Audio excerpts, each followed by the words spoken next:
பார்த்தீங்கன்னா இதில் வந்து இந்த வீடுமே சுகர் வீடும் தான். இந்த சுகர் வீடும் தான் ஆட் பண்ணி கொடுக்க போகிறோம். ஸோ அதுக்கு இந்த வீடை நம்ம கட் பண்ணிக்கிறோம். நான் பார்த்தீங்கன்னா இந்த மாதிரி பண்டில் தான் வாங்கிடுவேன். நான் ஸ்டூடெண்ட்ஸ்க்கு கொடுக்கணும் அப்படின்றதுக்காக பாருங்க ஃப்ரெண்ட்ஸ். இப்போ இதை கட் பண்ணி நம்ம போட்டுக்கலாம். ஃபர்ஸ்ட்டு ஒரு சுகர் வீட் அண்ட் வந்து கோல்டன் வீட் எடுத்துக்கிறோம். பாருங்கள் ஃப்ரெண்ட்ஸ், இப்போ நம்ம இந்த சென்டர்லேருந்து தான் எடுத்துக்குவோம் த்ரெட்டை. இப்போ பாருங்கள் ஃப்ரெண்ட்ஸ், இங்கேருந்து நம்ம த்ரெட் எடுத்துகிட்டு பாருங்கள், நான் உங்களுக்கு காட்டுறேன் திரும்ப அப்புறம். இங்கேருந்து நம்ம த்ரெட் எடுக்கிறோம். ஜூம் பண்ணி தான் நான் உங்களுக்கு ஷோ பண்ணிட்டு இருக்கேன். எடுத்து இங்கே ஒரு நாட் போட்டுடுறோம். ஒன்று இப்படியே நாட் போட்டே பண்ணுங்கள். ஏன்னா வந்து நம்ம இந்த இடத்துல இப்போ நான் உங்களுக்கு இன்னொரு தடவை சொல்கிறேன் பாருங்கள். இந்த இடத்துல நாட் போட்டுருங்க எப்பயுமே. இது ஏன் இந்த மாதிரி நாட் போடுறோன்னா, இப்படி நாட் போட்டுருங்க. ஒன்றுத்துக்குமே இப்படி நாட் போட்டு யூஸ் பண்ணுங்கள். அந்த நாட் வந்து தெரியக்கூடாது. நல்லா குட்டியாக போட்டுருங்க இந்த மாதிரி. இப்போ நான் இங்கேருந்து இப்படி த்ரெட் எடுத்துமே இப்படி போடலாம். அது கொடுக்குறேன் பாருங்கள். இங்கேருந்துமே நம்ம ஃபஸ்ட்டு பெரிய பீடு 3 mm பீடு எடுத்துகிட்டு அதுக்கப்புறம் இப்படி கொடுத்தும் போடலாம். இப்படியே எடுத்து இப்படி கொடுத்தும் போடலாம். அந்த கேப்பில் தான் நம்ம கொடுக்க போகிறது. இப்படி கொடுத்தும் இப்படி போட்டுட்டு போகலாம்.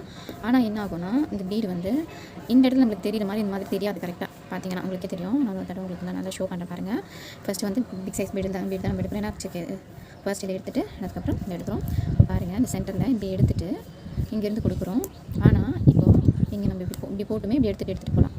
இப்படி வச்சு திரும்ப இங்கே கொடுத்துட்டு இந்த ஒரு இதை எடுத்துகிட்டு இப்படியும் கொடுத்துட்டு போகலாம். ஆனால் வந்து இந்த வீடு இங்கே தெரிகிற மாதிரி இந்த இடத்துல தெரியாது. இது வந்து கொஞ்சம் இப்படி உள்ளே போயிட்டு இது மேலே அப்படி வந்துடும். ஸோ அதுக்கு நீங்கள் என்ன மெத்தட் யூஸ் பண்ணணும்னா, நான் இப்போ சொன்ன மாதிரி நீங்கள் வந்து ஒரு தடவையும் பாருங்கள்.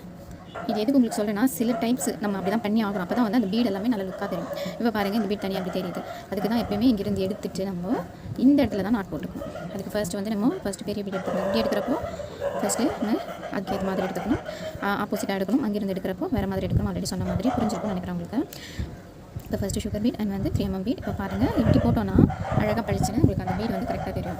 ஆனால் நான் சொன்ன இன்னொரு மெத்தடில் போட்டிங்கன்னா அது ஈஸி தான். ஆனால் அது கொஞ்சம் இந்த பீட் வந்து நம்மளுக்கு லுக்காக தெரியாது. அந்த டிசைனே வந்து கொலாப்ஸ் ஆன மாதிரி ஆகிடும். ஸோ இந்த மாதிரி நிறைய டிசைன்ஸ் இருக்குது. ஸோ நம்ம எப்பயுமே வந்து அதை பார்த்து ட்ரை பண்ணிக்கணும். ஸோ அது சொல்கிறதுக்காக நான் இப்போ இந்த டிசைனை உங்களுக்கு ஷோ பண்ணேன். இந்த மாதிரி ஒன்றுத்துக்கும் நாட்டு கொடுத்து நம்ம ஃபுல்லாக போட்டுக்கணும். இது கொஞ்சம் டிஃபிகல்ட்டாக இருக்கும். ஏன் இந்த மாதிரி ஒரு வாட்டி நாட் போட்டுக்கணும், அப்படியே எடுத்துகிட்டு போகலான்னு போட்டிங்கன்னா அந்த கம்ப்ளீட் லுக் கிடைக்காது. நம்மளுக்கு பார்க்குறப்ப அழகாக இருக்க மாதிரி இருக்கும். இருந்தாலும் இதுக்கும் அதுக்கும் இருக்கிற அந்த லுக் வந்து நம்ம வச்சு பார்த்தோன்னா நல்லா தெரியும். ஸோ கஸ்டமர் லைக் பண்ணுறது பார்த்தீங்கன்னா அதுதான் இருக்கும். ஸோ ஒன்றுத்துக்கும் இந்த மாதிரி நாட் போடுங்க. அந்த மாதிரி நிறைய நீங்கள் வந்து இப்போ போடுறப்ப பார்த்தீங்கன்னா உங்களுக்கு அதிலேருந்து நிறைய உங்களுக்கு டிப்ஸ் தெரியும். அதுலேருந்து நீங்கள் நிறைய லேர்ன் பண்ணிக்கலாம். ஸோ இதெல்லாம் தான் நான் உங்களுக்கு சொல்ல வருது. இப்போ பாருங்கள் ஃப்ரெண்ட்ஸ், உங்களுக்கு ஷோ பண்ணுறேன். இப்படி எடுக்கிறோம், இங்கே கொடுக்குறோம். எடுத்துகிட்டு இதை பார்க்கவே பாருங்கள், ஒரு டெம்பிள் கலெக்ஷன் சொல்லுவோம். ஸோ அந்த அந்த லுக் மாதிரியே இருக்கும். ஸோ அந்த மாதிரி ஒரு டிசைனில் ஸ்டார்ட் பண்ணது தான் இது. அவ்வளோதான். இங்கே நாட் போட்டிங்கன்னா இது முடிஞ்சிடும். இந்த மாதிரி ஃபுல்லாக போட்டுட்டு போயிட்டே இருக்கணும். இப்போ பாருங்கள் ஃப்ரெண்ட்ஸ், அகே நம்ம ஒரு 50 பீட் எடுக்கிறோம். Sugar beat. அதுக்கப்புறம் ஒரு 3 mm பீட் எடுக்கிறோம். இப்போ பாருங்கள், இந்த கேப்பில் கரெக்டாக இந்த கேப்பில் நம்ம த்ரெட் எடுக்கிறோம். எடுத்துகிட்டு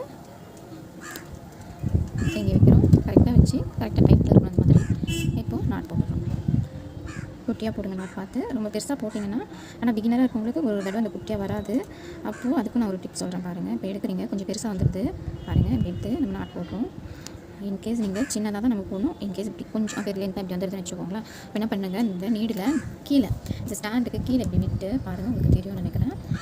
இப்படி விட்டு பாருங்கள், நீடில் தெரியுதா? இப்போ அந்த த்ரெட்டை வந்து இப்படி அதில் கொண்டு போயிட்டு தெரியும்னு நினைக்கிறேன். நல்லா பார்த்துக்கோங்க. இப்படி விட்டு இப்படி கீழே இப்படி இழுத்து விட்டுருங்க. இப்போ பாருங்கள் ஃப்ரெண்ட்ஸ், இப்படி கீழே இப்படி இழுத்து விட்டுட்டிங்கன்னா அந்த இடத்துல அந்த த்ரெட்டே தெரியாது உங்களுக்கு. தெரியுதுங்களா? இன்கேஸ் அந்த மாதிரி வந்துச்சு இப்படி குட்டியாக போடணும். அந்த மாதிரி தெரியாத மாதிரி இன்விசிபிளாக இன்கேஸ் அப்படி பிகினராக இருக்கவங்க வந்ததுனா இந்த மாதிரி இழுத்து விட்டுருங்க. ஒன்றுமே தெரியாது. பாருங்கள் ஃப்ரெண்ட்ஸ், எடுக்கிறோம். இப்படி எடுக்கிறோம். ஃபஸ்ட்டு சென்டர்லேருந்து எடுக்கிறோம், போடுறோம், எடுக்கிறோம். கொஞ்சம் பார்த்து பொறுமையாக பண்ணுங்கள். அழகாக இருக்கும். பார்க்கவே வந்து இந்த டிசைன் பார்க்கவே ரொம்ப க்யூட்டாக இருக்கும். இந்த மாதிரி நம்ம வந்து இதே வந்து நம்ம இந்த டெம்பிள் கலெக்ஷன் ஜுவல்லுக்குமே கூட இந்த மாதிரி தான் நம்ம போடுறது. இதில் நம்ம ஒரு ஆரி கற்றுக்கிட்டோன்னா அதில் நம்ம வாங்குற பீடை வச்சு நிறைய டிசைன்ஸ் க்ரியேட் பண்ணலாம். நம்ம பார்த்தீங்களா? எப்போ குட்டியாக இந்த மாதிரி குட்டியாக தெரியணும். பாருங்கள் ஃப்ரெண்ட்ஸ், அகெயின் காட்டுறேன் உங்களுக்கு. இது வந்து நான் பிகினராக இருக்கவங்களுக்காக தான் நான் ஒரு தடவையும் ஷோ பண்ணிகிட்டு இருக்கேன். சொன்ன மாதிரி ஆல்ரெடி இது எடுத்த வீடியோஸும் நான் ஒரு ஸ்லீவ் கம்ப்ளீட் பண்ண வீடியோஸில் இது எல்லாமே எடுத்திருக்கேன். இருந்தாலும் வந்து நான் சில டிப்ஸ் வந்து இப்போ நம்மளே வந்து போட்டுட்டே இருக்கப்போ நிறைய டிப்ஸ் நம்ம நோட் பண்ணுவோம். ஸோ அது எல்லாமே நான் உங்களுக்கு சொல்லணும். பிகினராக இருக்கவங்களுக்கும் எல்லாமே நல்லா தெரியணும் அப்படின்றதுக்காக நான் ஒரு வாட்டியும் வந்து அகெயின் நான் வீடியோ எடுத்து நான் உங்களுக்கு ஷோ பண்ணிட்டு இருக்கேன். இல்லைன்னா நான் அப்படியே ரீஅப்லோட் பண்ணலாம். பாருங்கள், இந்த 2 கேப்பில் கரெக்டாக இங்கே விடுறோம். தெரியும்னு நினைக்கிறேன். நான் நல்லா ஜூம் பண்ணி தான் உங்களுக்கு ஷோ பண்ணிட்டு இருக்கேன். இந்த கேப்பில் நம்ம எடுக்கிறோம் த்ரெட்டை. எடுத்துகிட்டு த்ரெட் எடுத்துகிட்டு இதுலேருந்து எடுக்கிறோம். கரெக்டாக இந்த சென்டரில் 2 வீடுக்கும் சென்டரில் நம்ம கொடுக்குறோம். இங்கேயே நாட்டை போட்டுக்கிறோம். நான் சொன்ன மாதிரி நாட் போடாமல் வேறு மெத்தடை ட்ரை பண்ணோன்னா இந்த இன்விசிபிளாக நம்மளுக்கு நல்லா இருக்காது, அந்த விசிபிள் நல்லா அந்த கம்ப்ளீட் லுக் இருக்காது. அதை தான் நான் உங்களுக்கு ஆல்ரெடி சொன்னது. நாட்டுமே இன்கேஸ் உங்களுக்கு பெருசாக வந்ததுனாலும் அதுக்குமே நான் டிப் கொடுத்துருக்கேன். பிகினராக இருக்கவங்க நோட் பண்ணிக்கோங்க. அது வந்து நம்ம அட்வான்ஸ் லெவலில் இருக்கவங்களுக்கு இது ஓகே. குட்டி அந்த மாதிரி எவ்வளோ குட்டியாக வேணும்னா நம்ம போட்டுக்கலாம். தெரியாத மாதிரி அப்படி எடுத்துட்டோம்னா அது தெரியாது. ஆனால் வந்து பிகினராக இருக்கவங்களுக்கு கொஞ்சம் அந்த நாட்டெல்லாம் தெரியாது. அப்போ வந்து அந்த மாதிரி நீடில் நல்லா உள்ள விட்டு அதை எடுத்துட்டிங்கன்னா தெரியாது. சுகர் பீட் 3 mm பீட் எடுக்கிறோம். சென்டரில் போடுறோம், த்ரெட் எடுக்கிறோம், கொண்டு போகிறோம். அவ்வளோதான் நாட்டு. ஸோ சேம் ப்ரொசீஜர் தான்.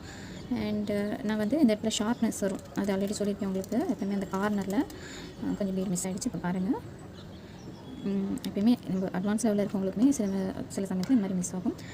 பாருங்கள், இப்போ எடுத்து நாட் போட்டுறோம். பாருங்கள் ஃப்ரெண்ட்ஸ், அழகாக இருக்கும். பாருங்கள், அப்படியே பக்கத்துக்கு ஒரு டெம்ப்ளேட் கலெக்ஷன் மாதிரி நல்லாயிருக்கும்.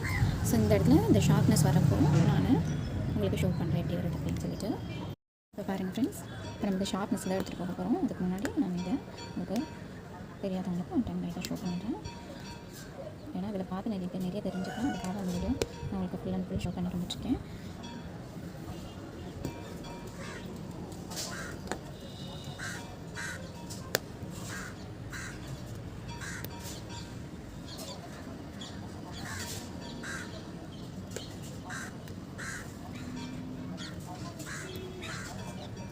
இந்த மேலே அந்த போக போக கொஞ்சம் காசு எடுக்க ஆரம்பிச்சிடுமா, அப்போ தான் வந்து நம்மளுக்கு அந்த கரெக்டாக அந்த ஷார்ப்னஸ் வர மாதிரியும் நல்லா பார்க்குறப்ப அழகாக இருக்கிற மாதிரியும் தெரியும். அதெல்லாம் நோட் பண்ணிக்கோங்க. கொஞ்சம் அந்த கிராஸ் பண்ணி எடுத்துகிட்டு போகிற மாதிரி எடுத்துகிட்டு போயிடணும். இப்போ பாருங்கள், இந்த ஷார்ப்னஸ்க்கு கொண்டு போகணும். அந்த கிராஸாக கொஞ்சம் நம்மளுக்கு அந்த கிராஸ் கரெக்டாக அந்த மாதிரி எடுத்துக்கணும். இந்த இடத்துல வரப்போ கொஞ்சம் நம்மளுக்கு டபுள் ஆகும். அதுக்காக நான் அதை ஷோ பண்ணுறேன். பாருங்கள்,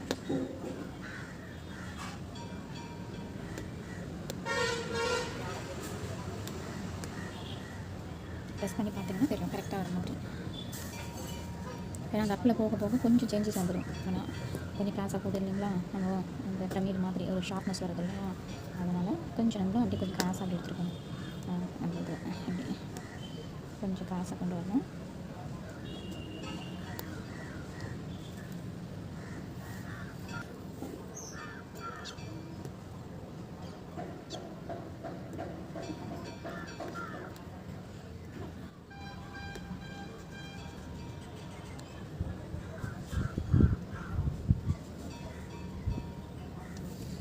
நல்லா ஜூம் பண்ணி தான் நான் ஷோ பண்ணிட்டு வந்துருக்கேன். பாருங்கள், இப்போ இங்கே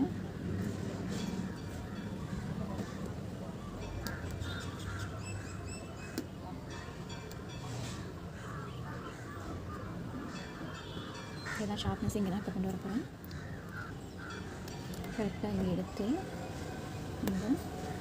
இந்த இடத்துல கொண்டு வரணும்னா அந்த பீடுக்கு நம்ம பீட் லாக் பண்ண மாதிரி இப்படி எடுத்துகிட்டு அங்கே ஒரு ஸ்டிச் இப்படி போட்டுட்டு, தெரியுதுங்களா, இப்போ எடுத்து இப்படி பண்ணுறோம். புரியுதுங்களா உங்களுக்கு? பீட் லாக் பண்ண மாதிரி எடுத்து ஒரு த்ரெட்டை போட்டுட்டு அதுக்கப்புறம் அந்த ஷார்ப்னஸை நம்ம கொண்டு வரணும். அப்போ தான் வந்து நம்மளுக்கு அந்த ஷார்ப்னஸாக இருக்கிற மாதிரி அந்த ஒரு இது வரும், அந்த ஷார்ப்னஸ்ஸை. இப்போ பாருங்கள், கரெக்டாக அந்த எட்ஜில் ஷார்ப்னஸ் இருக்கா. அகெயின் நம்ம எப்படி கொடுத்தோமோ அதே மாதிரி இந்த டர்னுக்கு எடுத்துகிட்டு போயிடணும். கரெக்டாக அந்த திக்னஸோடு எடுத்துகிட்டு வரணும். கொஞ்சம் கூட விலகின மாதிரி இருக்கக்கூடாது. அந்த ஷேப் கரெக்டாக நமக்கு அந்த சரிஞ்சு வந்த மாதிரி இருக்கும், ஒரு பிரமிடு அந்த ஷேப்பில். சேம் அழகாக அதே மாதிரி நம்ம எப்படி லெஃப்ட் சைடு எடுத்துகிட்டு வந்தோமோ சேம் அதே மாதிரி கொஞ்சம் கிட்டக்க கரெக்டாக கொண்டு போகணும். கொஞ்சம் அதே பக்கத்தில் எடுத்துகிட்டு வந்த மாதிரி அப்படின்னு கொஞ்சம் விலகின மாதிரி தான் கொஞ்சம் இதுவாக தான் வரும். ஆனாலும் நம்ம பார்க்குறப்போ அது க்யூட்டாக வந்துடும். அப்படி இல்லை உங்களுக்கு கொஞ்சம் கேப் வர மாதிரி தெரிஞ்சதுன்னா நீங்கள் என்ன பண்ணுங்கள், ஸ்டார்டிங் நீங்கள் கொஞ்சம் விலகின மாதிரி தெரிஞ்சதுன்னா இங்கேருந்து ஸ்டார்ட் பண்ணிவிடுங்க. அதாவது இங்கேருந்து ஸ்டார்ட் பண்ணிவிடுங்க, அகெயின் இங்கேருந்து வராமல். ஸோ அந்த அப்போ வந்து உங்களுக்கு அந்த கரெக்டாக வர மாதிரி இருக்கும். ஸோ பிகினராக இருக்கீங்கன்னா, இல்லை நாங்கள் இப்படியே வந்து கம்ஃபர்டபுளாக கரெக்டாக பண்ணுங்கன்னா நீங்கள் இப்படியே பண்ணிக்கோங்க. ஓகே, இப்போ பாருங்கள், உங்களுக்கு அந்த ஷார்ப்னஸ் நல்லா தெரியும்னு நினைக்கிறேன். உங்களுக்கு பாருங்கள் ஃப்ரெண்ட்ஸ், அழகாக இருக்கும். பாருங்கள், இங்கேருந்து நம்மளுக்கு அப்படியே வந்து இங்கே இந்த ஷார்ப்னஸை கொண்டு வரது தான் நம்மளுக்கு வரும். ஸோ அகெயின் நம்ம அப்படியே இதே மாதிரி இங்கே கொண்டு வந்துடும். கொஞ்சம் கேப் அந்த மாதிரி வரக்கூடாது. இன்கேஸ் உங்களுக்கு இங்கே போடுறப்ப கொஞ்சம் கேப் வர மாதிரி இருந்தால் இங்கேருந்தே ஸ்டார்ட் பண்ணிக்கோங்க. Okay friends.